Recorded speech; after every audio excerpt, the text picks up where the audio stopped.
Paano makuha ang pera sa unverified GCash mo? Let's go. To start, ipapakita ko sa inyo na unverified din ang GCash ko. At may laman itong pera. At para makuha ang pera mula sa account na ito, unang gagawin natin ay maghanap ng Maya Center near your area. At hindi lang dapat basta-basta na Maya Center sa online, kundi yung accredited agent talaga ni Maya. Pag nakahanap ka na ng Maya Center, tanungin mo ang bantay ng tindahan kung nagpapakash out ba sila ng GCash unverified account. Pag nagsabi ng yes ang bantay ng tindahan, hingiin mo ang Maya QRPH ng tindahan. Buksan mo ang unverified GCash mo, click QR reader sa gitna, at mapupunta ka dito. Ang gagawin mo ay to scan that QR ng tindahan, tulad ng ginawa ko. Once na-scan mo na, mapupunta ka sa payment. Dito sa payment section, enter mo lang amount na gusto mo makuha sa unverified GCash account mo. So since may 5,000 pesos ako sa unverified GCash account ko, I will enter 5,000.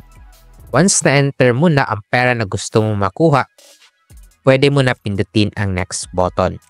Then it will load. After mag-load, mapupunta ka sa payment checking.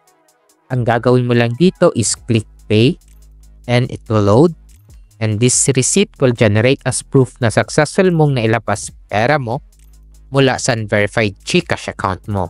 As you can see, 0 na po yung pera sa unverified GCash account ko. Next step is to download the receipt. Once na download mo na, show it sa bantay ng Maya Center and pwede ka mag-request na isend yung pera mo sa verified GCash account mo or ng family or friends mo.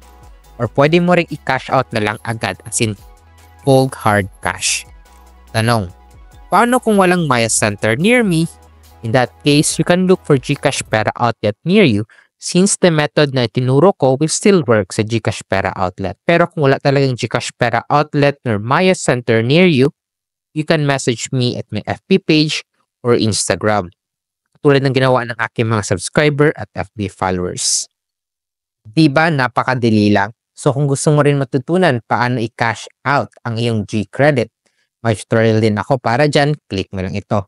O di kaya gusto mong matutunan paano gamitin ang iyong G-Gives, may tutorial din ako para dyan, click mo lang ito. So if you want more videos like this, don't forget to like and subscribe. Yun lang, see you in the next video. Let's go!